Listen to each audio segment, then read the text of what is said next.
Welcome, everybody, to a special post-game edition of All In with Art Stapleton, a New York Giants podcast brought to you by NorthJersey.com and The Record.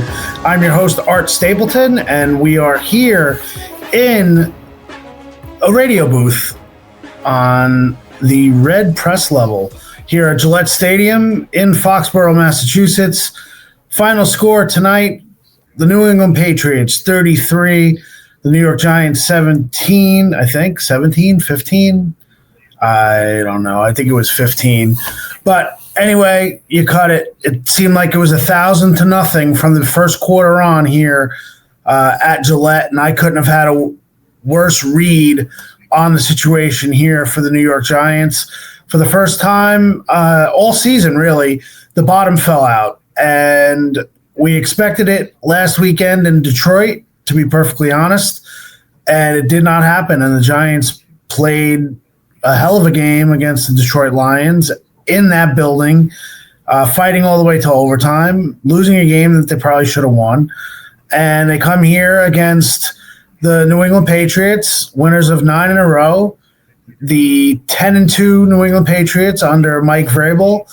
And I'm not sure if the Giants are somewhere between Providence and Foxborough, but the bottom line is this team did not show up in key moments early in the game. They got punched in the mouth, both figuratively and at some points literally, and they lose this game, and they are now 2-11. It's 7 straight losses. All these losses on the road.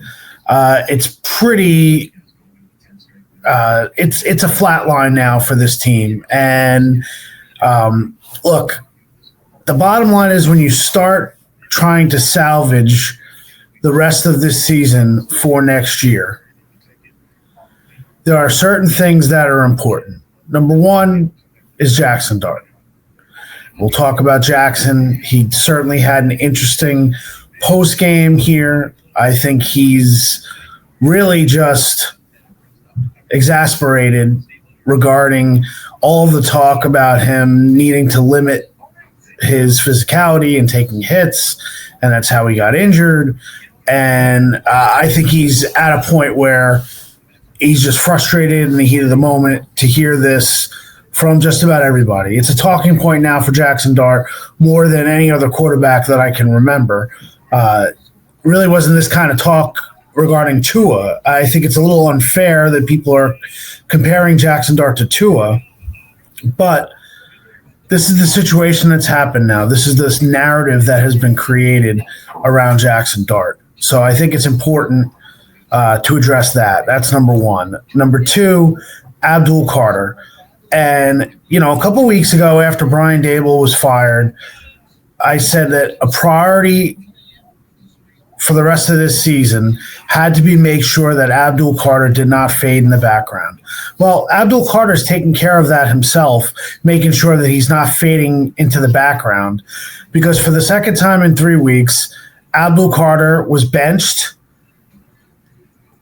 Mike Kafka said 2 series. It turned out to be the entirety of the first quarter today. The first one we know was disciplinary reasons for being late and really not even showing for a walkthrough and missing a 15-minute walkthrough because he was in the training room or getting the red light therapy in an offshoot of the training room where no one knew where he was.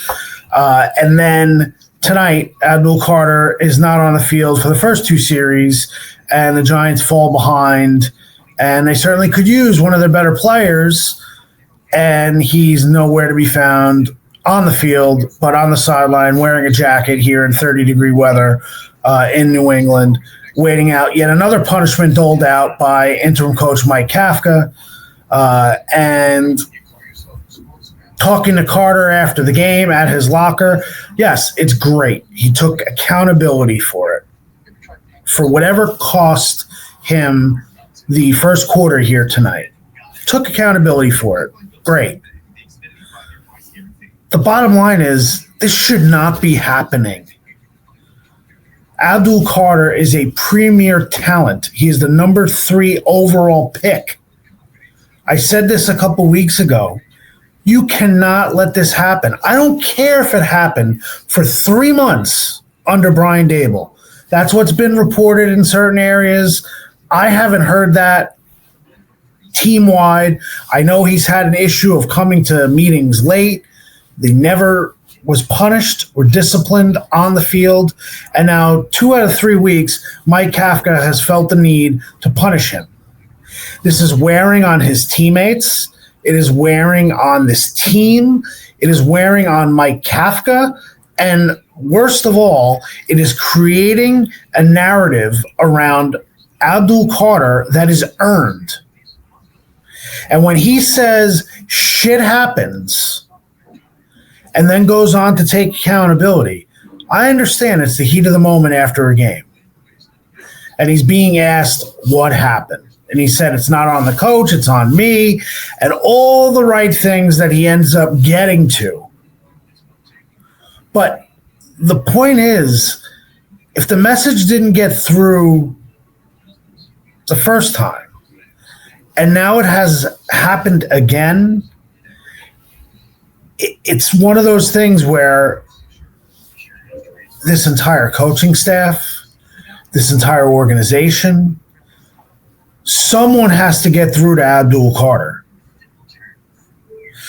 And the fact that it hasn't happened yet, and we're talking about December 1st into December 2nd right now, after midnight here in Foxborough, this is a big problem.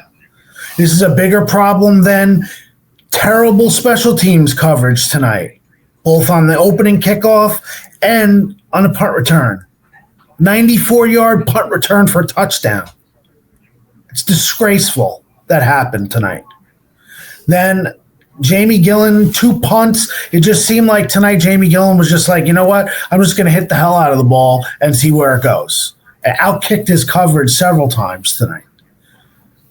And then what happened on Younghoe Koo's field goal that basically makes him and the entire operation a laughingstock, with somehow he's creating a divot here with his foot trying to kick a football that, you know, it looked like Jamie Gillen was trying to adjust the snap. I'm not sure if the snap was great, but either way, what happened with Koo, I mean, that should not happen. He kicks it into the ground. It looks like almost a Charlie Brown-esque kick here in Gillette.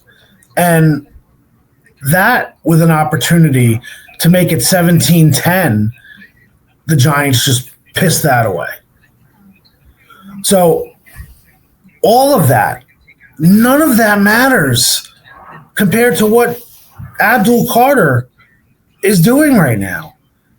And then, of course, you know, he comes out, and that first series he was in the second quarter, he gets his first sack, which was really a nice shed of the block to tackle Drake May, short, really at the line of scrimmage for no gain, gets his first full career sack.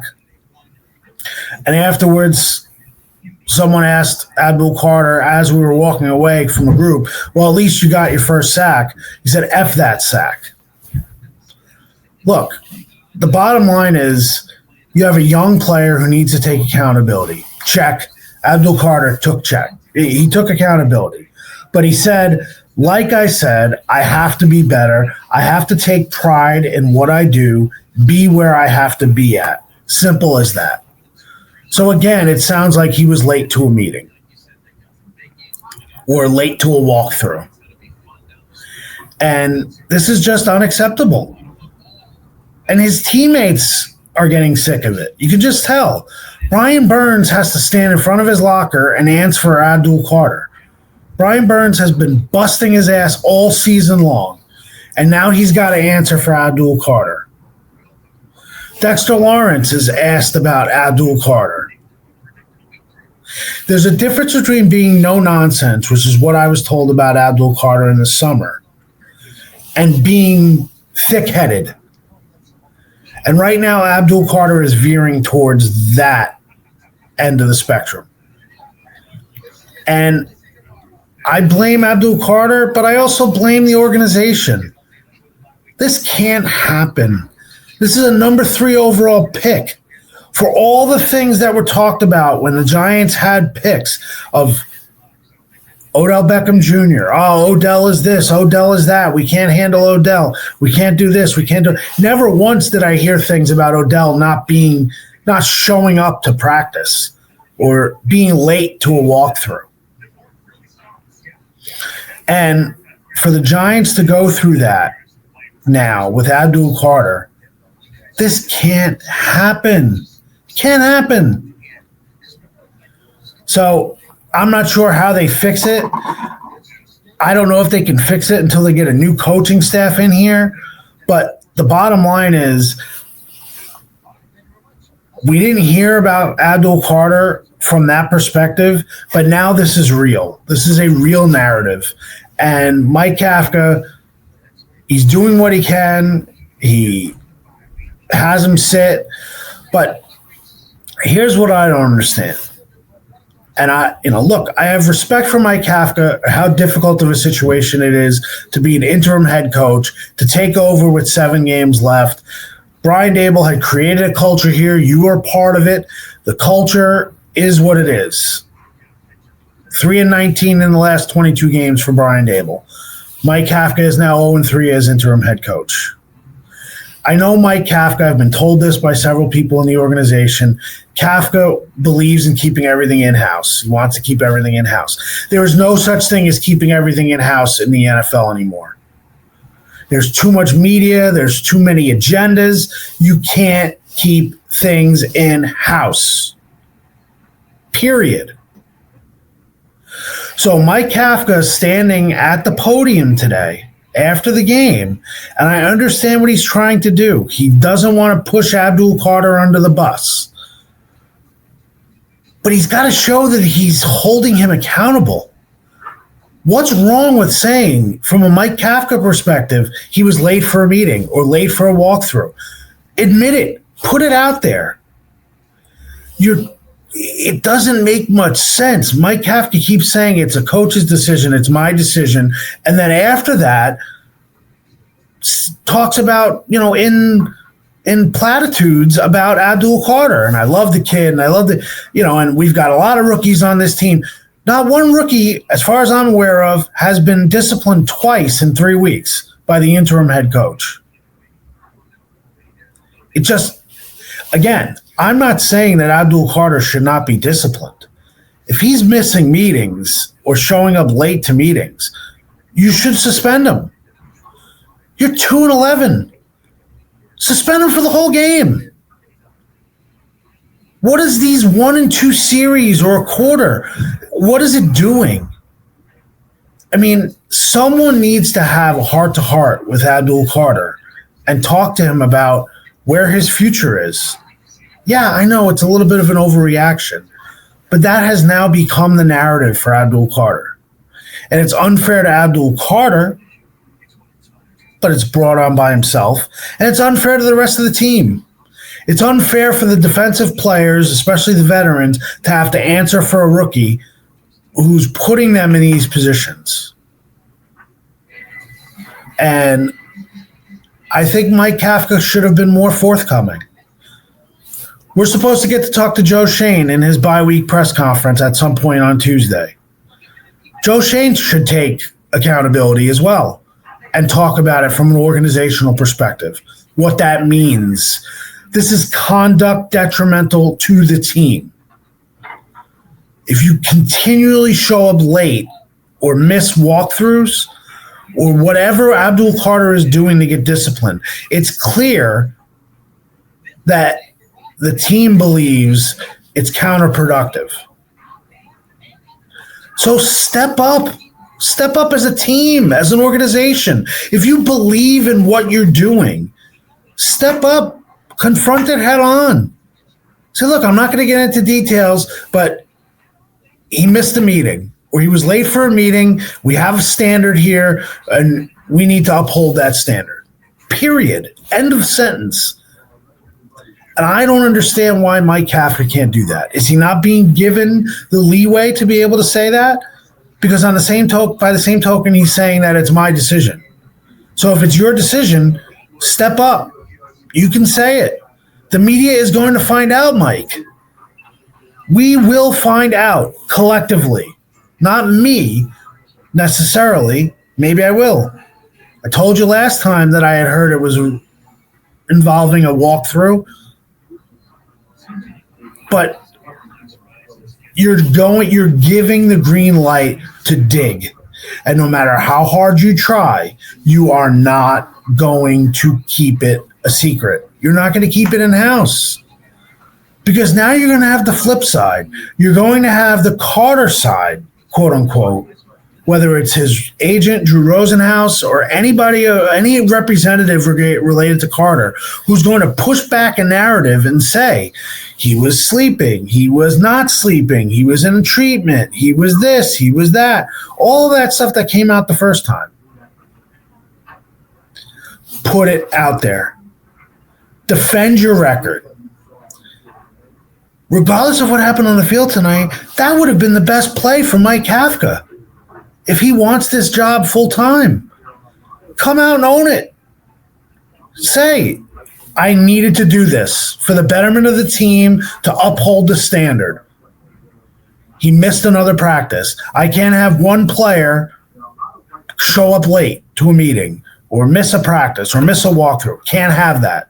We can't have that. We're working too hard to try to get out of this tailspin in order to have one player do that.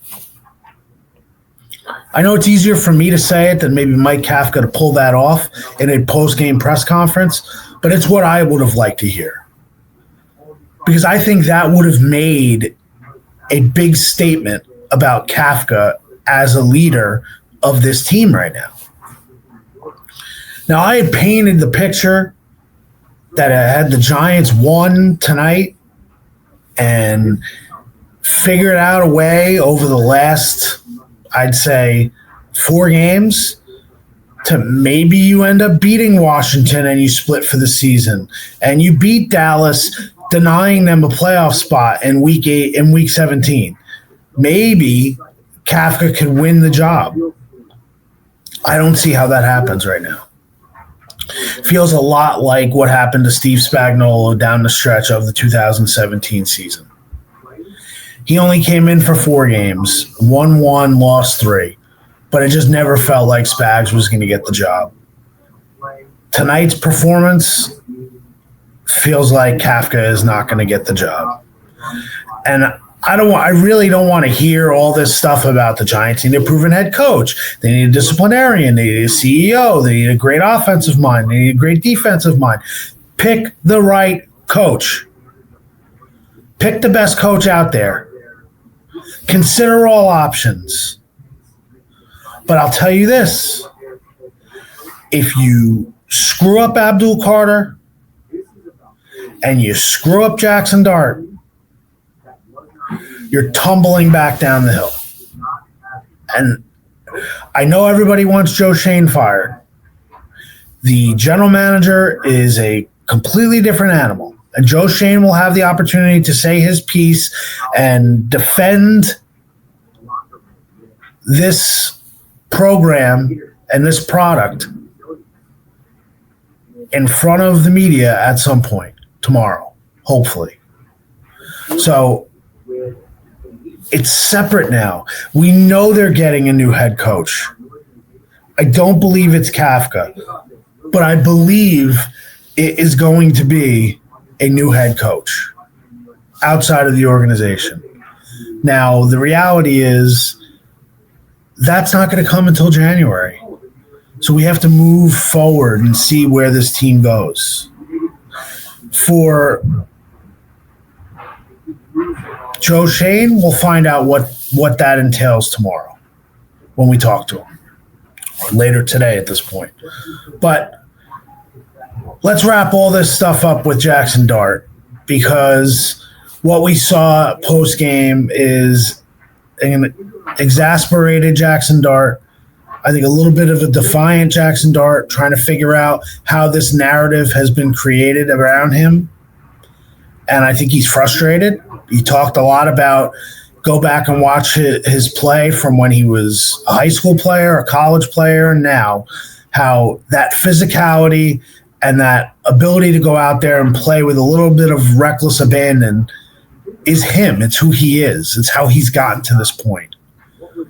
Now, I do think that Jackson Dart has shown a willingness to be able to pull back a little bit, but he hasn't shown that in a complete picture.